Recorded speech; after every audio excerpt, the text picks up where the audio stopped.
सध्याचा ट्रेंड पाहता नावाची घोषणा झाल्यानंतर देखील तिकीट कापले जात आहेत अशी टीका वरुण सरदेसाई यांनी शिंदे गटावर केली आहे।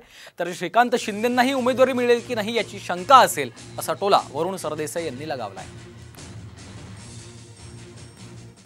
नावाची घोषणा झाल्यानंतर सुद्धा पत्ते कापले जात आहेत, त्यामुळे कदाचित ते सावध भूमिकेत असतील की बाबा माझ्यासोबत देखील असं होऊ नये। आणि आता शेवटी ते सुद्धा वारंवार सर्वे करत असतात आणि भाजपसुद्धा सर्वे करत असते। अनेक शिंदे गटाच्या खासदारांचे निगेटिव्ह सर्वे आल्यामुळे त्यांची तिकीटं कापली जात आहेत। माझा असा संशय आहे कदाचित कल्याण लोकसभेत सुद्धा असंच एखादा निगेटिव्ह सर्वे वगैरे गेला असेल म्हणून कदाचित घोषणा झाली नसेल। त्या 13 पैकी जवळपास 7 खासदारांचे पत्ते त्यांची तिकीटं ही भाजपने आणि आता एकनाथ शिंदे यांनी कापलेली आहेत। त्यामुळे आता त्यांना 100% पश्चाताप होत असेल। त्यांना आता उद्धव ठाकरे साहेबांची मातोश्रीची आठवण येत असेल।